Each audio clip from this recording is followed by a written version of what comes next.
Good morning I love you class 11। कल हम लोग पढ़ रहे थे तीसरा चैप्टर भरत महिमा। ठीक, तीसरा चैप्टर चौथा था, लेकिन एक चैप्टर आप लोगों का 30% जो सिलेबस हटा इसमें हट गया था ना। एक चैप्टर छोड़ दिया थी, इसकी आज ये तीसरा है। क्या तुलसीदास पढ़ रहे थे।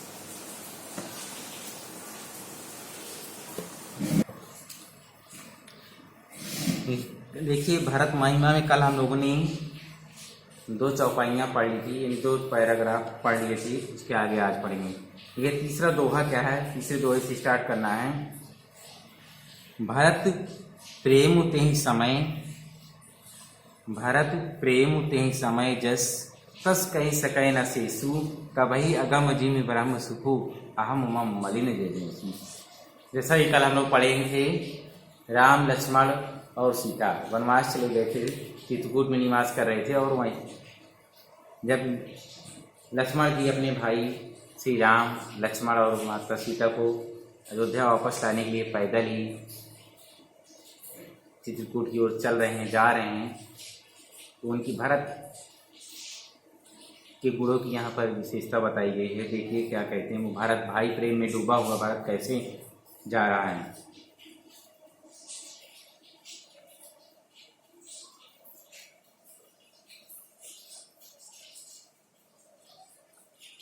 भरत प्रेम तेहि समय जस, तस कहि सकै न सेसु, कबहि अगम जिम ब्रह्म सुखु, अब मम मलिन जनेसु। तुलसीदास जी कहते हैं कि उस समय भरत जी के मन में जैसा प्रेम था, भरत प्रेम तेहि समय जस। तुलसीदास जी कहते हैं कि भरत के मन में उस समय ऐसा प्रेम था, तस कहि सकै न कोई, उसको हजार फनमाला शेषनाग भी उस प्रेम का वर्णन नहीं कर सकता, उस प्रेम का वर्णन नहीं कर सकता। कबहि अगम जिमि ब्रह्म सुखु, अम मलिन जनेसु, अम मलिन जनेसु। क्या कह रहे हैं? कह रहे हैं फिर मुझ कवि के लिए, फिर मुझ तुच्छ कवि के लिए, मुझ जैसे तुच्छ कवि के लिए तो यह विषय एक अगम और दुष्प्राय है। यानी सोचना भी क्या है, दुष्प्राय है। जैसे अहंकार और मोह माया से मलिन कोई व्यक्ति, जैसे अहंकार और मलिन मन यानी नंदे मन स्वभाव वाला व्यक्ति सोचता है कि मैं ब्रह्म आनंद को प्राप्त कर लूँ, तो उसे ब्रह्म आनंद की प्राप्ति नहीं होती है। तुलसीदास जी के कहने का मतलब यह है, आशय यह है कि जिस प्रकार अहंकारी और मोह माया में फंसा व्यक्ति परम ब्रह्म से साक्षात्कार नहीं कर सकता है, जिस प्रकार अहंकारी और मोह माया में फंसा व्यक्ति ब्रह्म यानी ईश्वर के साक्षात्कार नहीं कर सकता है, ईश्वर को प्राप्त नहीं कर सकता, उसी प्रकार मैं भी भरत जी के उस संपूर्ण प्रेम का वर्णन नहीं कर सकता हूँ, उस संपूर्ण प्रेम का वर्णन नहीं कर सकता हूँ। देखिए आगे।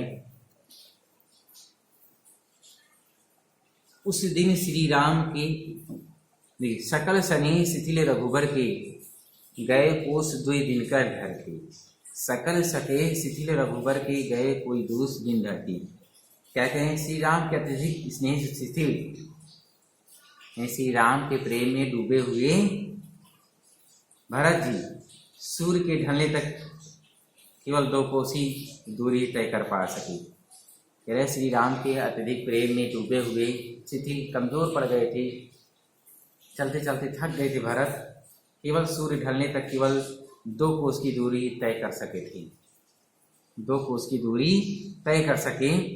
जल उथल उदे की बसे निसी बीते, कीन गवन रघुनाथ पीते। उन्होंने जल और स्थल यानी जल और स्थल की अच्छी व्यवस्था देख लिया कि जहाँ पास कहीं तालाब या और नदी या तालाब है, अच्छा वातावरण है, कहीं जल थल की अच्छी व्यवस्था है, वहाँ देख कर रात बिताई कीन गवन रघुनाथ पीते। और श्री राम से मिलने के लिए प्रस्थान फिर से किया, कहीं अच्छी जगह देखकर, जल और थल अच्छे स्थान देखकर वहाँ रात बिताई और अगले दिन प्रातः काल फिर से चलने के लिए प्रस्थान किया। रात बिताई, श्री राम से मिलने के लिए प्रस्थान कर दिया। यानी रात बिताई, रात का समय है, अभी रात है, अभी प्रातःकाल समझ लीजिए नहीं हुआ, प्रातःकाल होते ही ये लोग आगे प्रस्थान करेंगे। वहाँ राम रजनी और शेषा जागे सी सपन अस देखा। इधर श्री राम यानी अब राम जी के पास का वर्णन है। इधर श्री राम जहाँ वहाँ राम और रजनी और शेषा जागे सी सपन अस देखा। इधर श्री राम रात्रि के शेष रहते ही जाग गए, रात्रि के शेष रहते ही जाग जाते हैं, और उधर प्रातःकाल होते ही वो लोग क्या करते हैं, चल देते हैं, लेकिन राम रात्रि शेष रहती है तभी जाग जाते हैं। तभी सीता जी ने जागे सी ये सपन अस देखा। तभी सीता जी ने एक ऐसा दुस्वप्न देखा कि घबराकर उनकी भी आंखें खुल गई। तभी सीता जी एक ऐसा खतरनाक सपना देखती हैं कि घबराकर उनकी आंखें खुल जाती हैं। और वो क्या कहती हैं राम से, सहित समाज भरत जनुआए नाथ विजोग ताप तनु पाए। सहित समाज भरत तनुआए नाथ विजोग ताप तन पाए। क्या करेंगे राम से, वे श्री राम से उस स्वप्न को सुनाने लगी, यानी बताने लगी। कहती हैं कि मैंने स्वप्न में देखा मानो भरत जी यहाँ पर समाज सहित आए। मैंने सपने में क्या देखा कि भरत जी अयोध्या सहित या जगह समाज सहित यहाँ पर आए हुए हैं। सकल मलिन मन दीन मुँह दुखारी देखी सासु आन अनुहारी।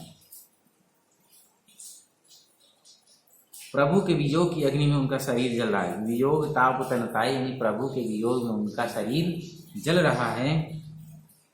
सकल मलिन मन दीन दुखारी देखी सासु आन अनुहारी। प्रभु के वियोग में उनका अग्नि के रूप में उनका शरीर जल रहा है। उनके साथ आए सभी लोगों के मुख मलिन हैं। उनके साथ आए हुए सभी लोगों के मुख मलिन हैं, दुखी हैं, और दीनहीन से उन सब के मन अत्यंत दुखी हैं। बेचारे एकदम व्याकुल हैं, दुखी हैं, उनके मन एकदम दुखी हैं। देखी सासु आन अनुहारी। सासु मतलब सास जानते हैं ना, उनके साथ आए। देखिए, और मैंने उनके साथ आई सासू यानी सास, तीनों सास को भी दूसरे रूप में देखा। देखी सास आन अनुहारी, कहे उनके साथ आए हुए तीनों सास को मैंने दूसरे रूप में देखा, अर्थात विधवा रूप में, सफेद साड़ी में देखा। सुनी सिए सपन भरे जल लोचन भय सोच बस सोच विमोचन। सुनी सिए सपन भरे जल लोचन भय सोच बस सोच विमोचन। क्या है, सीता जी के इस स्वप्न को सुनकर, सीता जी के ऐसे स्वप्नों की बातों को सुनकर श्री राम की आंखों में आंसू आ गए। श्री राम की आंखों में आंसू आ गए। भय सोच बस सोच विमोचन। श्री राम की आंखों में आंसू आ गया और संसार भर की चिंताओं को दूर करने वाली सोच, बस ये सोच में डूब गए। संसार भर की चिंताओं को, लोगों की सोच को दूर करने वाले आज स्वयं चिंता में डूब गए। आज स्वयं सोचने लगे, आज स्वयं सोचने के लिए मजबूर हो गए। क्या कह रहे हैं कि संसार की चिंताओं दूर करने वाले श्री राम आज स्वयं चिंता ग्रस्त हो गए, यानी चिंता में डूब गए। लखन सपन यह नीक न होई, लखन सपन यह नीक न होई, कठिन कुचाह सुनाई ही कोई। श्री राम अपने छोटे भाई लक्ष्मण से कहा, श्री राम ने अपने छोटे भाई लक्ष्मण से कहा कि लक्ष्मण यह स्वप्न अच्छा नहीं। कहा कि लक्ष्मण यह स्वप्न अच्छा नहीं है, यह स्वप्न अच्छा नहीं। लगता है हमें कोई अत्यधिक कष्ट कर अशुभ समाचार मिलने वाला है। कठिन कुचाह सुने कोई, लगता है कि कोई हमें अत्यंत कठिन अशुभ समाचार मिलने वाला है, कठिन समाचार मिलने वाला है। अस कही बंधु समेत नहाने पूज पुरारी साधु सम्मानी। यह कहकर श्री राम ने भाई लक्ष्मण सहित स्नान करके शिव की पूजा करने के उपरांत, यानी शिव की पूजा की पहले फिर साधु संतों की वंदना करके उनका सम्मान किया, साधु संतों के सम्मान किया। देखिए अब आगे आगे छंद दिया हुआ है एक, उसको पढ़िए।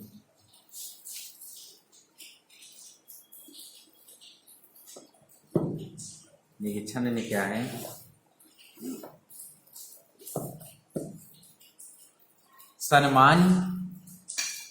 सन्मानी सुरमुनि बंदी बैठे, उत्तर दिशि देखत भय, नभ भूरि खग मृग भूरि भागे, विकल प्रभु आश्रम गए। सुर माने देवता, उत्तर दिशि मतलब उत्तर दिशा से, उत्तर दिशि मतलब उत्तर दिशा से, धूल मतलब धूल, भूरि मतलब अत्यधिक, अवलोकी मतलब देखकर, बैन माने वचन, प्रमोद माने आनंद, सरोह मतलब कमल। क्या कह रहे हैं? सन्मानी सूर मुनि बंदी बैठे, उत्तर दिशि देख भय, नभ धूरि खग मृग भूरि भागे, विकल प्रभु आश्रम आए। श्री राम प्रातः स्नान कर पश्चात देवताओं मुनियों की वंदना करके बैठ गए।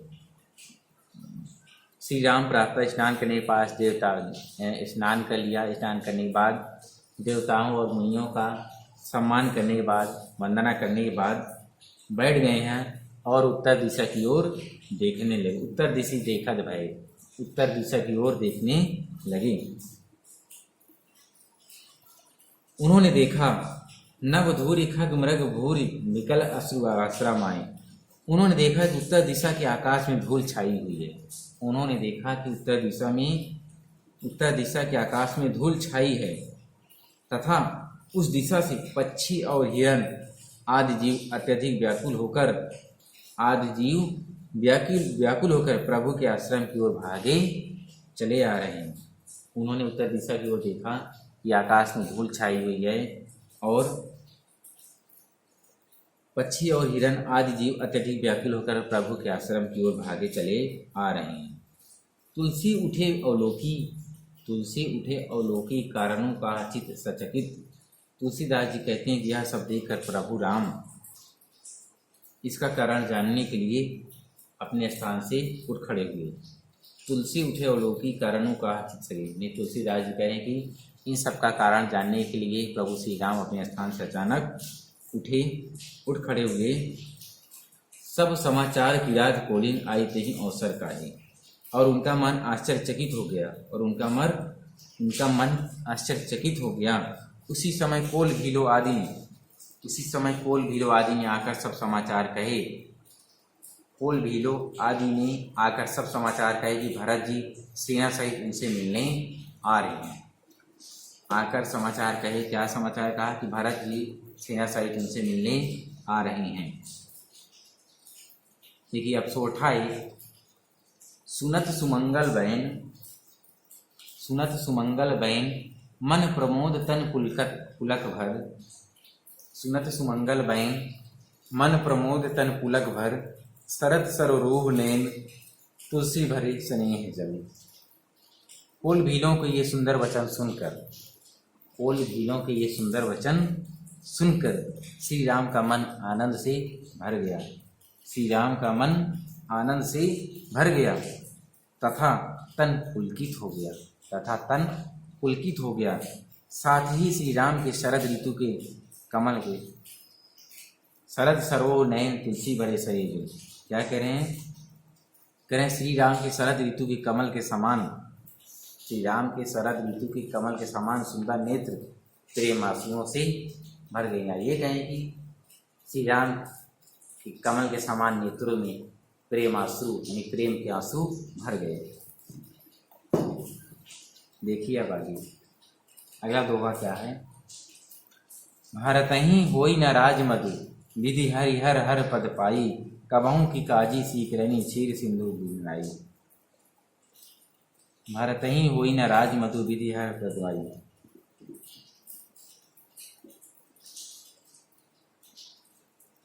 देखिए इसमें क्या बताया गया। इसमें भरत जब कील भील आके बताते हैं कि भरत सेना सहित यहाँ आ रहे हैं आपसे मिलने, तो लक्ष्मण को क्रोध आ जाता है। और लक्ष्मण क्या कहते हैं कि लगता है भरत को राजमंद हो, यानी राज का अहंकार हो गया और वह हम पर चढ़ाई करने आ रहा है। हमको मारकर, हम दोनों भाइयों को मारकर निष्कंटक राज्य करना चाहता है।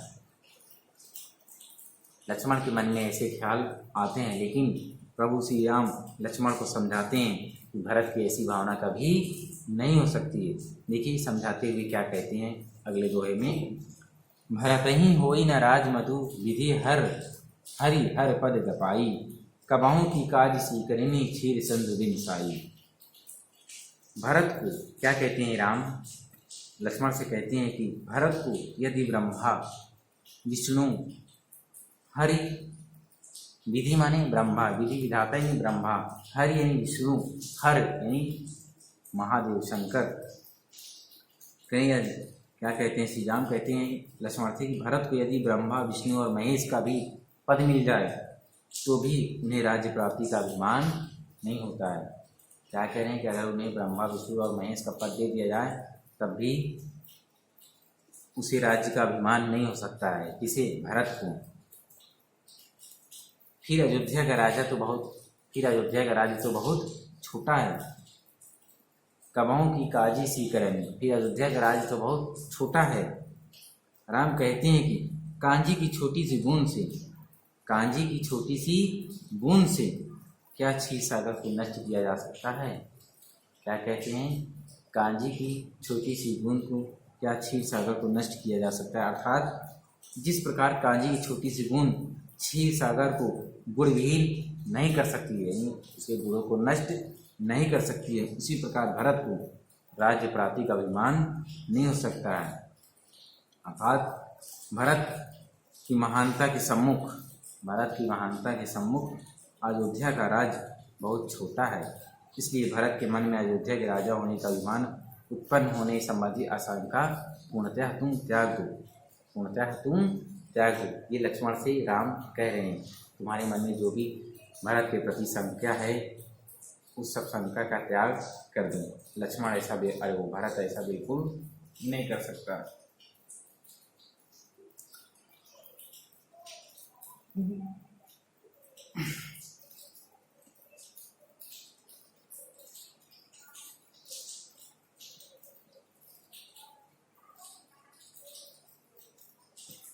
देखिए आगे नेक्स्ट,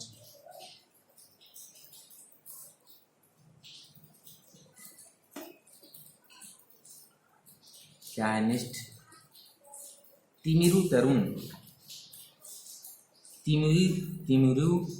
तरुण तरिणहि मकु गिलाई, गगनु गगन मकु मेघई मिलाई।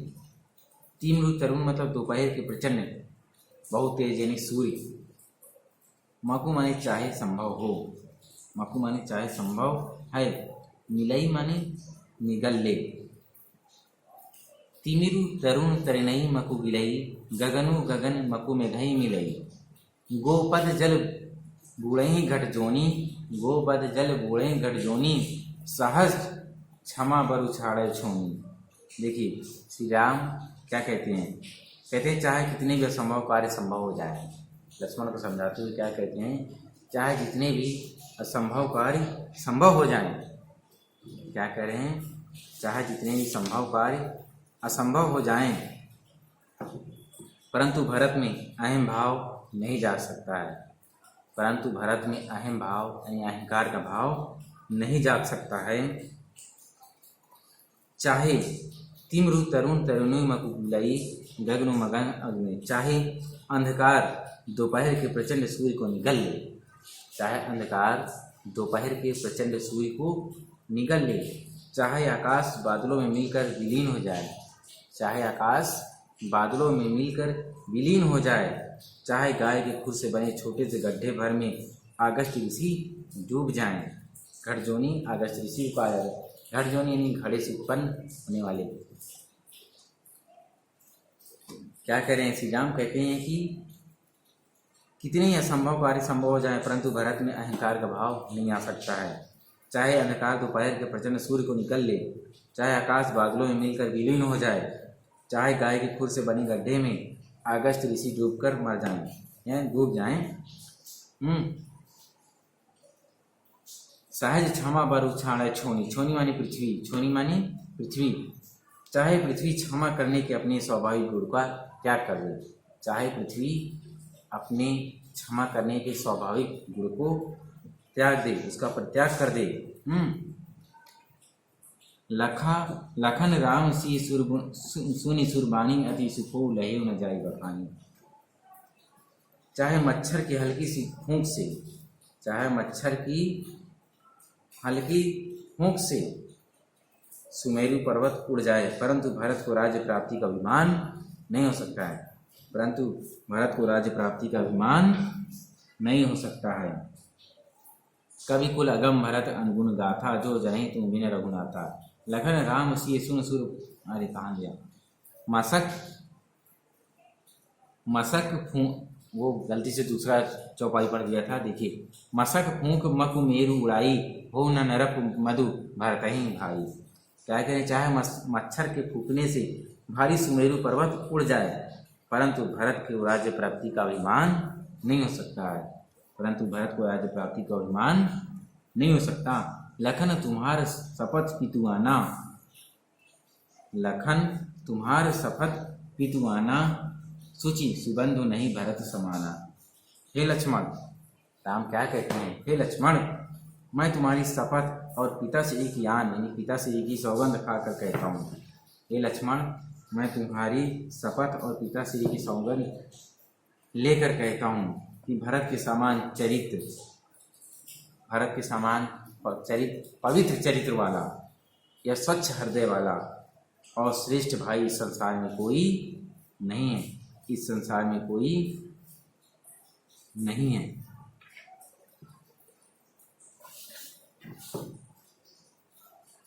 क्या करें, सुगुनु खीर अवगुण जल जाता, मिलई रची पंच विधाता। लखन तुम्हार शपथ पितुआना, सूची संबंध नहीं भरत समाना। हे लखन, हे लक्ष्मण, तुम्हारी शपथ और पिताजी की भी सौगंध खाकर मैं कहता हूँ, लेकर कहता हूँ कि भरत के समान पवित्र और स्वच्छ हृदय वाला दूसरा भाई या श्रेष्ठ भाई संसार में कोई और नहीं है। सगुनु खीर अवगुण जलुताता, मिलई रचई परपंच विधाता। यानी ब्रह्मा ने श्रेष्ठ गुण रूपी दूध, ब्रह्मा ने श्रेष्ठ गुण रूपी दूध और अवगुण रूपी जल को मिलाकर, श्रेष्ठ गुण रूपी दूध और अवगुण रूपी जल को मिलाकर इस सृष्टि की रचना की है। क्या करें, ब्रह्मा ने श्रेष्ठ गुण रूपी दूध और अवगुण रूपी जल को मिलाकर इस सृष्टि की रचना की। भरतु हंस रविवंश तड़ागा, जनमी कीन गुण दोष विधाता। सूर्यवंश रूपी तालाब में, परंतु भरत सूर्यवंश रूपी तालाब में भरत जो है भरत रूपी हंस ने जन्म लेकर गुण और दोषों को अलग कर दिया है। क्या कह रहे हैं कि सूर्यवंश रूपी तालाब में, यानी सूर्यवंश रूपी तालाब में भरत रूपी हंस ने जन्म लेकर गुण और दोषों को अलग अलग कर दिया है। जिस प्रकार हंस जो होता है वो क्षीर नीर भी लेके, यानी पानी यानी जल पानी में अगर दूध मिला दिया जाए तो हंस जो है वो दूध को अलग कर देता है और पानी को अलग कर देता है। उसी प्रकार कह रहे हैं कि भरत है जिसने सूर्यवंश रूपी तालाब में जन्म लिया है, जिसने गुण और दोषों की पहचान अलग ही बता दी है, अलग अलग कर दिया है। गहि गुण तय पय तजी अवगुण बारी, निज जस जगत कीन्हि उजियारी। क्या कह रहे हैं कि गहि गुण तय तजी अवगुण बारी, निज जस जगत कीन्हि उजियारी। उन्होंने गुण रूपी दूध को ग्रहण करके, किसने, भारत ने गुण रूपी दूध को ग्रहण करके अवगुण रूपी जल को त्याग दिया है। गुण रूपी, क्या करें, भारत ने गुण रूपी दूध को ग्रहण कर लिया और जितने अवगुण रूपी जल था उसको बाहर कर दिया, यानी त्याग कर दिया। निज जस जगत कीन्हि उजियारी, और अपने यश से संपूर्ण संसार को प्रकाशित किया है, और अपने यश से संपूर्ण संसार को प्रकाशित किया है। कहत भरत गुणशील स्वभाव, प्रेम पयोधि मगन रघुराऊ। इस प्रकार भरत के गुणों और उनके शील स्वभाव का वर्णन करते हुए, इस प्रकार भरत के गुणों और उसके शील स्वभाव का वर्णन करते हुए भगवान श्री राम अपने भाई के प्रेम रूपी सागर में डूब जाते हैं, अपने भाई के प्रेम रूपी सागर में डूब जाते हैं।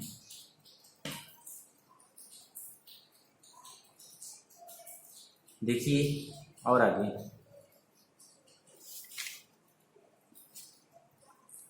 अगला दोहा क्या है? सुनी रघुबर बानी विबुध, सुनी रघुबर बानी विबुध, देखी भरत पर हेतु, देखी भरत पर हेतु, सकल सराहत राम सो, सकल सराहत राम सो, प्रभु को कृपा निकेतु, प्रभु को कृपा निकेतु।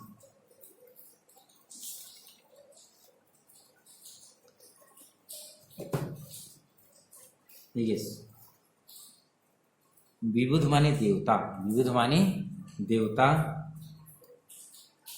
कृपा निकेतु मतलब कृपा के धाम श्री राम, कृपा के धाम श्री राम। सुनी रघुबर बानी विबुध, देखी भरत पर हेतु, सकल सराहत राम सो, प्रभु को कृपा। क्या कह रहे हैं? श्री राम के मुख से भरत जी के गुणों का बखान सुनकर, श्री राम के मुख से भरत के गुणों की प्रशंसा सुनकर, बखान सुनकर, और भरत जी पर उनका इस प्रेम देखकर, भरत जी के प्रति उनका प्रेम देखकर देवता भी उनकी सराहना करने लगे हैं। किसकी? श्री राम की। देवता भी उनकी सराहना करने लगे कि श्री राम के समान सकल सराहत राम सो, श्री राम के समान, श्री राम के समान कृपा के धाम तथा कृपा के धाम प्रभु और कौन है? अर्थात श्री राम के समान कृपा के निधान दूसरा कोई प्रभु और कोई नहीं है, अर्थात उनके समान कोई कृपालु नहीं है जो अपने प्रेम में सबको मग्न कर लेते हैं और सबको एक बराबर से प्रेम करते हैं। आपने रामायण देखी होगी, उसमें देखा होगा राम भरत मिलाप, बहुत ही सुंदर दृश्य है। जो भी आप रामायण में देखते हैं वो सब यहीं से बनाया गया है, जो हम पढ़ रहे हैं, हम आप सब लोग मिलकर पढ़ रहे हैं। ये रामचरितमानस से लिया गया खंड है, उसी में से एक कांड से ये लिया गया है। कौन सा? भरत महिमा, थोड़ा सा पाठ, थोड़ा सा अंश लिया गया है भरत महिमा। देखिए इसमें भरत की महानता का वर्णन किया गया, इसलिए इसका नाम, शीर्षक क्या दे दिया है? भरत महिमा। ठीक, ये क्या क्या बता रहे थे इसमें? कहें सुनी रघुबर बानी विबुध, देखी भरत पर हेतु, सकल सराहत राम सो, प्रभु को कृपा निकेतु। क्या करें? श्री राम के मुख से भरत जी के गुणों का बखान सुनकर, श्री राम के मुख से भरत जी के गुणों का बखान है, प्रशंसा सुनकर देवता भी श्री राम की प्रशंसा करने लगते हैं, देवता भी श्री राम की सराहना करने लगते हैं और कहते हैं श्री राम के समान, श्री राम के समान कृपा के धाम कोई दूसरा और प्रभु कौन है? अर्थात श्री राम के समान कोई कृपालु और दूसरा कोई व्यक्ति या कोई और नहीं है। देखिए आगे, जौ ना होत जग जन्म भरत को, जौ ना होत जग जन्म भरत को, सकल शरम धुर धरनी धरत को, कवि कुल अगम भरत गुण गाथा, हो जाने तुम बिन रघुनाथा। कवि कुल अगम भरत गुण गाथा, हो जाने तुम बिन रघुनाथा। क्या करें? समझ देवता भरत जी के गुणों की चर्चा करते हुए परस्पर कह रहे हैं, एक दूसरे से क्या कहते हैं? ये देवता भरत के गुणों की प्रशंसा करते हुए, चर्चा करते हुए एक दूसरे से कहते हैं कि यदि संसार में भरत का जन्म न हुआ होता, जब न होत जग जन्म भरत को, अगर इस संसार में भरत का जन्म न हुआ होता तो सकल धर्म धुर धरनी धरत को, तो इस धरती पर संपूर्ण धर्मों की धुरी को कौन धारण करता? तो इस धरती पर समस्त धर्मों की, संपूर्ण धर्मों की धुरी को कौन धारण करता? अर्थात इतनी निष्ठा और श्रद्धा से अन्य कोई धर्म पालन नहीं कर सकता जितना कि भरत कर रहा है। जितना भरत कर रहा है इतने अच्छे से धर्म का पालन कोई और नहीं कर सकता था। इसलिए सभी देवता क्या कह रहे हैं कि अगर भरत का जन्म ना हुआ होता तो संपूर्ण धर्मों का कौन धारण करता और सभी धर्मों का इतनी निष्ठा और श्रद्धा से कौन पालन करता। देखिए, कवि कुल अगम भरत गुण गाथा, को जा नहीं तुम बिने रघुनाथा। हे रघुनाथ जी, हे श्री राम, कवि कुल के लिए अगम अर्थात कल्पनातीत कविकुल के अगम्य अर्थात कल्पना, कल्पना आती थी, कल्पना ही मात्र भारत जी की गुणगाथा को आपके अतिरिक्त और कौन जान सकते। कहने मतलब ये है, हे श्री राम, भारत जी की गुण को, उनकी श्रेष्ठता को, उनके हृदय की महानता को, हृदय की पवित्रता को आपके अतिरिक्त और कौन जान सकता है, अर्थात श्री राम के अलावा कोई जान नहीं सकता है। आप ही एकमात्र आप ही भारत जी के गुणों के जानकार हैं। आप ही एकमात्र भारत के गुणों की जानकार हैं, आपके अलावा, आपके अतिरिक्त और कौन जान सकता है। तो यहाँ ये 2 चौपाई हुई है। फिर से कल हम लोग इस दोहे से पढ़ेंगे, जो अभी वाले दोहे पढ़े थे। सुनी रघुबर बनी विबुध, देख भरत पर हेतु, सकल सराहत राम सु, प्रभु को कृपा निकेतु। यहाँ से कल आगे पढ़ेंगे, ठीक है। तो इसका जितना आज पढ़ें इसको रिवीजन करिएगा, फिर कल आगे पढ़ाया जाएगा, ठीक। ओके।